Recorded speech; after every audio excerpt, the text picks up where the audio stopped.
वर्ष तक 3 दिनों तक ये महोत्सव चलता था। मैंने कहा महोत्सव होने चाहिए, लेकिन महोत्सव 2 दिन का ही हो, लेकिन 2 दिन का महोत्सव जरूर करिए, क्योंकि ये हमारे लिए आगे के रास्ते खोल रहा है। आपने देखा होगा कोरोना कालखंड में एकदम लॉकडाउन था, बाद में मार्केट भी बंद रहे कई दिनों तक, फिर सप्ताह में 1 दिन 2 दिन खोलने की बात आई, फिर ये हुआ कि एक निश्चित समय को खोलना है, कभी दिन का कर्फ्यू, कभी रात्रि का कर्फ्यू, कभी एक मार्केट बंद, कभी दूसरी मार्केट बंद, और अंत में ये रहा कि नहीं अब तो सब कुछ खोल ही देना चाहिए, अब कोरोना से कायदे से लड़ ही लेते हैं। और उसका परिणाम रहा कि हम लोगों का आंकलन एकदम सही था। हम लोग डरेंगे तो कोरोना पीछे पीछे आएगा, हम लोग अनुशासित ढंग से प्रोटोकॉल का पालन करते हुए इससे लड़ेंगे तो कोरोना परास्त होगा, और यही हुआ देश के अंदर भी और प्रदेश के अंदर भी। बहुत बड़ा काम किया है आप लोगों ने, बड़े संयम का परिचय दिया, बड़े सब्र का परिचय दिया, और उस संयम और सब्र के कारण आज हम लोग सफलतापूर्वक इस लड़ाई को आगे बढ़ा रहे हैं। गोरखपुर और पूर्वांचल विकास के एक नई ऊंचाइयों को छू रहा है। आजादी के बाद प्रधानमंत्री मोदी जी के मार्गदर्शन और उनका सानिध्य से एक नई ऊंचाइयां दिया है। आज गोरखपुर में 1990 में बंद पड़ चुका खाद कारखाना इस 21 में फिर से धुआं उगलता हुआ दिखाई देगा।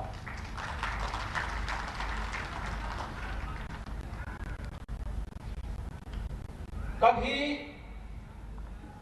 1977 में बीमारी आई थी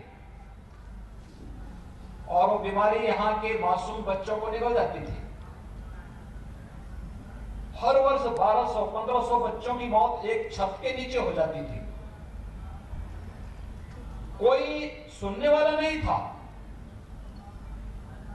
लेकिन 2016 में प्रधानमंत्री मोदी जी ने इस बीमारी को समाप्त करने का संकल्प लेने के लिए गोरखपुर में एम्स भी दे दिया, और यह वर्ष जब 2021 में एम्स भी गोरखपुर और पूर्वांचल वासियों को प्राप्त होगा। फुल फ्लेज एम्स कार्य करता हुआ दिखाई देगा गोरखपुर में। गोरखपुर में बंद पड़ चुके चीनी मिलें फिर से प्रारंभ हुई हैं। आधुनिक इंफ्रास्ट्रक्चर का लाभ यहां के लोगों को प्राप्त होना ही चाहिए। आप सड़कों के चौड़ीकरण के कार्य को देख रहे होंगे। पहले सिंगल लेन की सड़क घंटों जाम में रहना पड़ता था। आज के कार्यक्रम में कालीबाड़ी के बाबा को भी आना था, लेकिन वो इसलिए नहीं आ पाए क्योंकि गीता प्रेस की तरफ की रोड पूरी तरह जाम है, वे वहीं पर जूझ रहे होंगे। लेकिन जब तक इन सड़कों का चौड़ीकरण का कार्य करने की हिम्मत हम लोग नहीं जुटाएंगे, तब तक विकास वास्तव में हमारे पास आएगा नहीं, हमसे दूर भागेगा। और अगर हम अपने युवाओं के लिए रोजगार देना है, नौकरी की संभावनाओं को आगे बढ़ाना पड़ेगा, बढ़ना है, तो हमें आधुनिक इंफ्रास्ट्रक्चर को अपनाना ही पड़ेगा। सड़कें चौड़ी होती हुई दिखाई दे रही है, लोगों का आवागमन उतना ही सहज और सरल भी होता हुआ दिखाई दे रहा है। गोरखपुर का एयरपोर्ट आज 9 फ्लाइट, कहीं से भी आप देश के अंदर कहीं भी जाना चाहेंगे, गोरखपुर के एयरपोर्ट से वहां की सुविधा प्राप्त होगी। बहुत शीघ्र कुशीनगर से इंटरनेशनल फ्लाइट प्रारंभ हो जाएंगी। इंटरनेशनल एयरपोर्ट कुशीनगर में ही बन रहा है। यहां से मुश्किल से 1 घंटे की दूरी पे कुशीनगर आपको बेहतरीन सुविधा देगा। और गोरखपुर वासियों के पास तो रामगढ़ ताल है, हम सी प्लेन भी उतारेंगे यहाँ पे बहुत शीघ्र। यानी सी प्लेन एक ऐसी व्यवस्था है जहां पे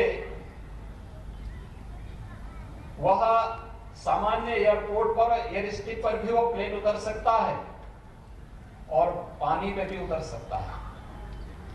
तो ये सुविधा हम लोग यहाँ पर दे रहे हैं, बहुत शीघ्र वह भी व्यवस्था यहाँ के लिए करने जा रहे हैं। एक आधुनिक सुविधा। अगर आपको लगता है कि वैसे पहले नंदानगर में लोगों को बहुत देर तक अगर किसी को दिल्ली जाना होता था और नंदानगर में रेलवे की कृपा होती थी, गेट बंद हो गया तो उनकी फ्लाइट छूट जाती थी। वो बेचारा सिर पीटते रह जाता था। आज हमने वहां अंडरपास दे दिया है, आपको रुकने की आवश्यकता नहीं पड़ेगी, अंडरपास से आप निकल के सीधे एयरपोर्ट पहुंच जाएंगे। लेकिन उस सब के बावजूद भी अगर आपको लगता है कि एयरपोर्ट दूर है, दूर हो रहा है, यद्यपि दूरी नहीं है, लेकिन फिर भी किसी को लगता है तो सर्किट हाउस के पास आएगा, यहीं से उसको सी प्लेन से हम लोग किसी भी अन्य जगह पहुंचाने की व्यवस्था करवा देंगे। देश के किसी भी कोने में हो जाएगा, इस प्रकार की सुविधा भी उन्हें यहाँ पे प्राप्त होती हुई दिखाई देगी। विकास आज की आवश्यकता है, ये लोगों के जीवन में परिवर्तन करेगा, नौजवानों के लिए रोजगार और नौकरी की संभावनाओं को आगे बढ़ाएगा, लोगों की सोच को सकारात्मक करेगा, और ये सकारात्मक सोच ही जीवन में हम सबको आगे बढ़ने के लिए नित नई प्रेरणा प्रदान करता है। और ये सब इसलिए संभव हो पाया क्योंकि आपने अपनी सोच को सकारात्मक रखा, विकास परक रखा। आज से नहीं, मैं पिछले 30 वर्षों से देख रहा हूं, जब भी मैंने किसी एक आह्वान के साथ गोरखपुर वासियों को जोड़ा, एक गोरखपुर का वासी हर प्रकार के उससे ऊपर उठ करके गोरखपुर के लिए सड़कों पर हमारे साथ जूझता हुआ दिखाई दिया। ये जज्बा गोरखपुर के विकास को, पूर्वांचल के विकास को हमें आगे बढ़ने के लिए निरंतर प्रेरित करता है। और आज इसका परिणाम है कि उत्तर प्रदेश देश के अंदर कुछ नया करने के लिए करता हुआ दिखाई देता है। ये नयापन, इसकी प्रेरणा का केंद्र बिंदु गोरखपुर ही है। इस प्रेरणा के केंद्र बिंदु प्रधानमंत्री मोदी जी का मार्गदर्शन और उनका सानिध्य है। एक नई व्यवस्था के साथ हम लोग आगे बढ़ रहे हैं, और परसों से जब 16 जनवरी से टीकाकरण का ये महाअभियान प्रारंभ होगा, तो देश के अंदर दुनिया की सबसे बड़ी महामारी की पिछली सदी के सबसे बड़ी महामारी से कैसे जूझा भारत और कैसे हमने बेहतर परिवर्तन करके देश के सामने, दुनिया के सामने उदाहरण प्रस्तुत किया। भाइयों बहनों, यह अपने आप में एक मिसाल हो सकती है, लेकिन हमें आगे भी बचाव और सावधानी बरतते हुए इस कार्यक्रम को आगे बढ़ाना है। 2021 हमारे लिए बहुत महत्वपूर्ण है। 4 फरवरी 1922 में चोरी चोरा की ऐतिहासिक घटना घटित हुई थी। देश की आजादी की लड़ाई को इसने एक नया मोड़ दिया था। चोरी चोरा महोत्सव के कार्यक्रम को भी हमें आगे बढ़ाना है। पूरे प्रदेश के अंदर हर शहीद स्मारक पर कुछ न कुछ कार्यक्रम होंगे। हर एक स्तर पर हम लोग कुछ न कुछ नयापन देने का प्रयास करेंगे। अपने शहीदों को, अपने पूर्वजों का स्मरण करेंगे। मातृभूमि के लिए अपना सर्वस्व न्यौछावर करने वाले उन महापुरुषों के प्रति अपनी श्रद्धा और अपने समर्पण को व्यक्त करने के लिए सभी कार्यक्रम प्रदेश के अंदर चोरी चोरा से प्रारंभ करके प्रदेश के हर शहीद स्मारक पर इन कार्यक्रमों के आयोजनों को हमें जोड़ना है। इसके लिए व्यापक कार्य योजना राज्य स्तर पर भी बन रही है, जनपद स्तर पर भी तैयार हो रही है, और हर एक स्तर पर इन कार्यक्रमों को बनाने के साथ ही आजादी की लड़ाई में जूझने वाले उन सभी महापुरुषों के का पुनः स्मरण हमारी आने वाली पीढ़ियां कर सके, उन्हें पाठ्यक्रम का हिस्सा भी बनाया जाएगा। जिन्हें जानबूझ करके पाठ्यक्रमों से हटाने का अब तक प्रयास हुआ है, इस शरारतपूर्ण प्रयास को बेनकाब करते हुए हम अपने उन महापुरुषों को फिर से ससम्मान स्कूल कॉलेजेस के पाठ्यक्रम का हिस्सा भी बनाएंगे। ये सभी कार्यक्रम हमारे 2021 में प्रारंभ होने जा रहे हैं, और गोरखपुर का मनोरंजन और ज्ञानवर्धन के लिए गोरखपुर का जू भी 2021 में ही प्रारंभ हो जाएगा। बर्ड फ्लू का भी खतरा नहीं दिखाई देता, तो हम लोग अब तक कई जानवरों को वहां लेके आ गए होते, और बहुत सारे ऐसे भी जीव हैं जिनको तो जू में ही रखना आवश्यक है। जो देश की सुरक्षा के लिए खतरा बन रहे हैं, उनको जू में रखना ही आवश्यक होगा। और वह भी एक नई तैयारी हम लोग करने जा रहे हैं। गोरखपुर का जू प्रदेश का सबसे खूबसूरत जू में से एक बनने जा रहा है। आप जाएंगे परिवार के साथ मनोरंजन के लिए जाइए, वो रामगढ़ ताल के साथ ही पूरे दिन भर के लिए एक नई व्यवस्था हम लोगों ने थाना भी दे दिया है सुरक्षा के लिए। रामगढ़ ताल के किनारे एक थाना भी होगा, सुरक्षा की पुख्ता व्यवस्था करेंगे। यहाँ पे ऑडिटोरियम भी देंगे। हमारा प्रयास होगा इस बार हम लोगों को इतनी भीषण ठंडी में बाहर पंडाल लगा करके कार्यक्रम करना पड़ा। अगले वर्ष तक ऑडिटोरियम भी हम आपको एक अच्छा ऑडिटोरियम देने जा रहे हैं। हम लोग इसी सड़क पर यहीं पे बगल में ही है बहुत आधुनिक ऑडिटोरियम। सांस्कृतिक कार्यक्रमों के साथ साथ गोरखपुर के विकास, पूर्वांचल के विकास की रूपरेखा उस ऑडिटोरियम के माध्यम से, वहां पे बने कॉन्फ्रेंस हॉल जो हैं उन सब के माध्यम से इस कार्यक्रम को हम आगे बढ़ाने का कार्य करेंगे। हर एक स्तर पर विकास की इस प्रक्रिया को नए सिरे से रेखांकित करने का जो प्रयास हुआ है, इसके साथ सकारात्मक रूप से हम सबका जुड़ाव होना चाहिए। ये महोत्सव उसी का हिस्सा है। गोरखपुर गौरव से आज बहुत महान, बहुत कुछ हमारी विभूतियों को सम्मानित किया गया, जिन्होंने गोरखपुर का नाम अलग अलग फील्ड में देश के सामने, राज्य में, प्रदेश में और दुनिया के सामने रखने का प्रयास किया। व्यक्ति का प्रयास सकारात्मक होना चाहिए। ये सकारात्मक प्रयास इस बात को प्रदर्शित करेगा कि हां, मैं भी इस विकास का, मैं भी इस कार्यक्रम का हिस्सा हूं।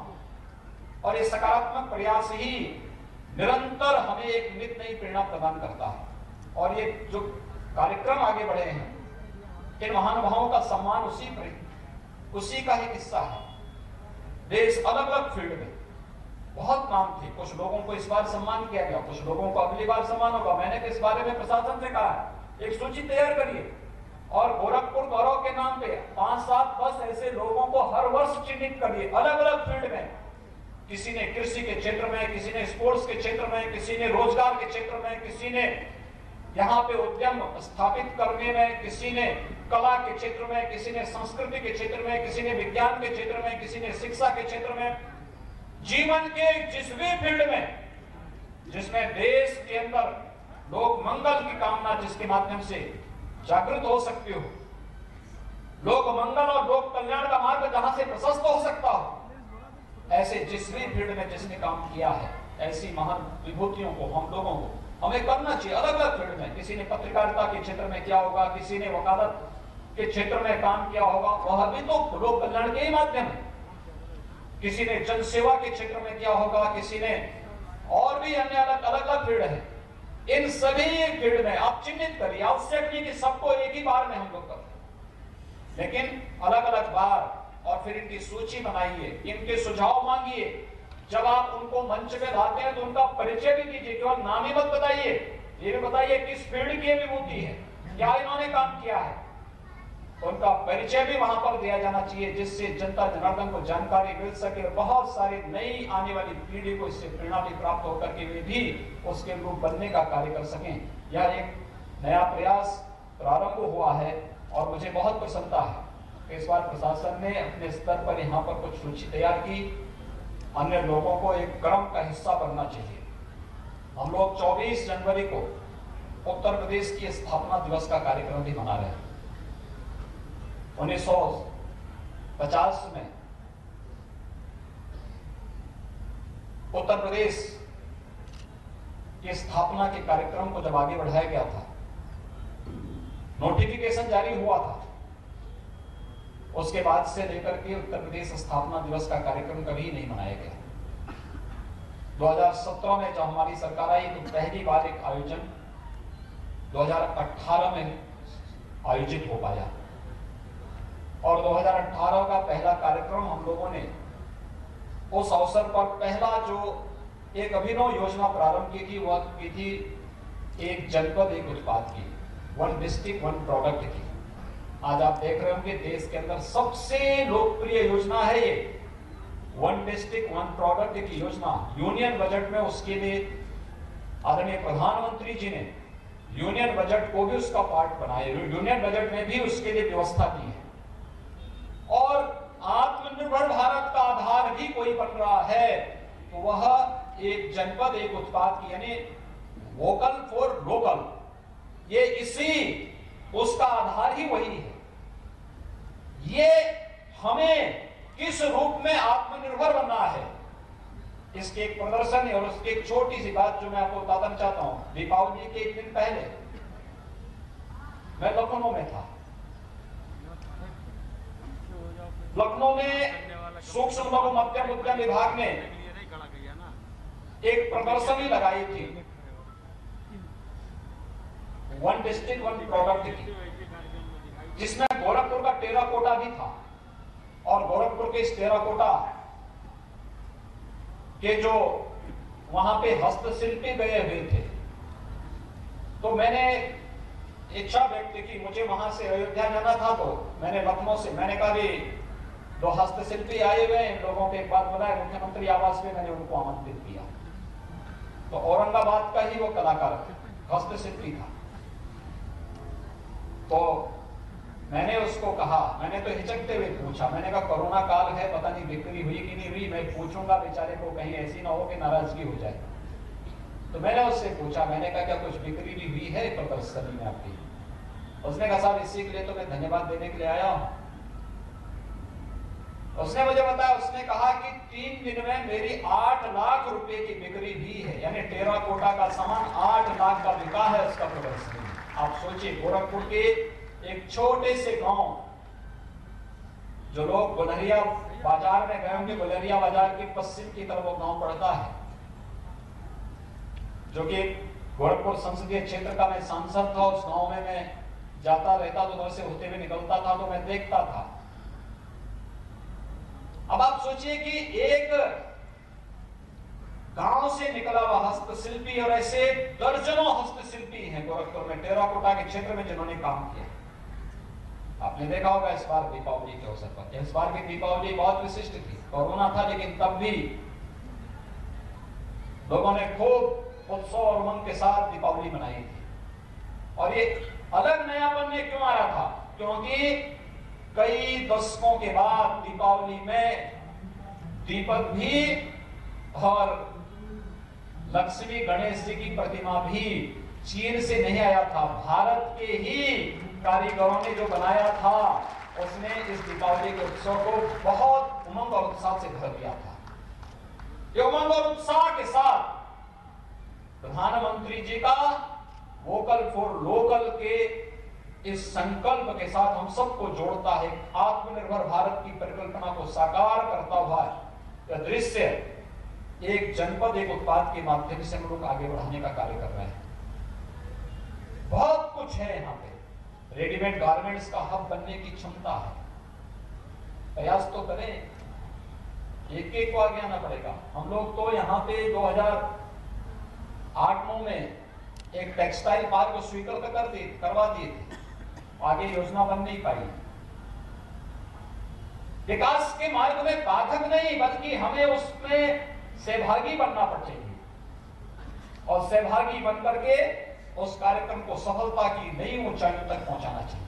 याद रखना, जब व्यक्ति सकारात्मक दृष्टिकोण रखता है, मैं और मेरे से ऊपर उठ करके काबू करता है, तो वह सकारात्मक दृष्टिकोण उसके स्वयं के लिए भी बहुत अनुकूल हो जाता है, और समाज और राष्ट्र तो पूरा उसका लाभ उठाता ही उठाता है। और वो सकारात्मक दृष्टिकोण विकास के प्रति हम सबको आगे बढ़ना पड़ेगा। देश की आजादी में महत्वपूर्ण भूमिका निभाने वाले चोरी चौरा की घटना का यह शताब्दी वर्ष प्रारंभ होने का अवसर भी है। और भाइयों बहनों, मैं आप सबको इस बारे में कहना चाहूंगा कि यह आंदोलन स्वदेशी आंदोलन है। स्वदेशी आंदोलन को कैसे हम आगे बढ़ा सकते हैं? खादी उसका एक माध्यम बन सकता है, लोकल प्रोडक्ट उसका माध्यम बन सकता है। हमने इसीलिए जो थीम दी है पूरे कार्यक्रम के लिए भी, और स्वदेशी का दिया है, स्वच्छता का दिया है, और स्वावलंबन का दिया है। ये पूर्वांचल के लिए तो और भी प्रासंगिक हो जाता है, क्योंकि ये जो इंसेफ्लाइटिस की बीमारी है, ये मस्तिष्क ज्वर की बीमारी है, गंदगी इसका मूल आधार, मूल कारण है। स्वच्छता, स्वच्छ भारत मिशन ने हर घर में शौचालय दे, शुद्ध पेयजल की आपूर्ति करवाई, तो बीमारी 95% से अधिक मौत के आंकड़ों को रोकने में सफलता प्राप्त हो गई। एक सकारात्मक सोच के साथ कार्यक्रम को आगे को बढ़ाइए, सफलता आपके पीछे पीछे भागेगी। और उस सफलता को प्राप्त करने के लिए स्वदेशी को, स्वच्छता को, स्वावलंबन का आधार आत्मनिर्भर भारत के परिकल्पना के रूप एक जनपद एक लोकल प्रोडक्ट उसका आधार बनेगा। और इसी को थीम को आगे बढ़ाते हुए हम लोग कार्यक्रम को आगे बढ़ा रहे हैं। मैं धन्यवाद दूंगा आयोजन समिति से जुड़े हुए सभी लोगों को, अभिनंदन करता हूं। गोरखपुर गौरव से सम्मानित होने वाले जितने भी हमारे यहाँ मेहमान जो विभूतियां हैं, जिनको आज इस मंच पर सम्मानित किया गया है, उन सब का मैं हृदय से अभिनंदन करता हूं।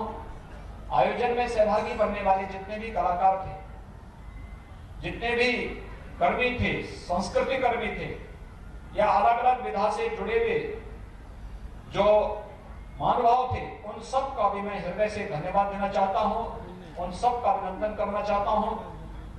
गोरखपुर के जनप्रतिनिधियों, जिनकी सकारात्मक भूमिका के कारण यहाँ का प्रशासन इस कोरोना कालखंड में और भीषण शीतलहर के बीच इतना भव्य और दिव्य कार्यक्रम को यहाँ पर आज संपन्नता की ओर अग्रसर कर रहा है।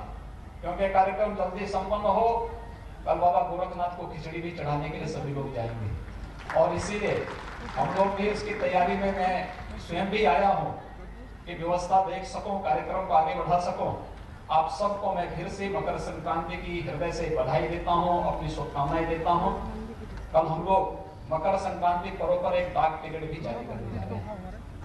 10 रुपए का डाक टिकट होगा, आप देखेंगे गोरखपुर की पहचान बनेगा डाक टिकट। दूसरा, उत्तर प्रदेश सरकार की एक डिजिटल डायरी को भी हम कल लोकार्पण करने जा रहे हैं। कागज अब नहीं, अब तो स्मार्टफोन हर एक के पास आ गया है। जब डिजिटल की हम बात करेंगे तो हर एक पक्ष डिजिटलीकरण की तरफ जाएगा और इसका बहुत लाभ होने जा रहा है। डिजिटल डायरी को भी कल हम लोग लॉन्च करेंगे। उत्तर प्रदेश सरकार का कब कब कौन कौन से कार्यक्रम होने जा रहे हैं, कब कौन पर्व पढ़ने जा रहे हैं, सारी सूचनाएं उसके साथ हम जोड़ करके आपको उपलब्ध करवाएंगे। कल ये बहुत सारे कार्यक्रम होंगे। मैं एक बार फिर से आप सभी का गोरखपुर महोत्सव को सफलतापूर्वक संपन्न करने के लिए हृदय से बधाई देते हुए आपको सभी को मकर संक्रांति की मंगलमय शुभकामनाएं देता हूं और विश्वास व्यक्त करता हूं कि हम कोरोना के खिलाफ देश की इस लड़ाई को मजबूती के साथ आगे बढ़ाने के लिए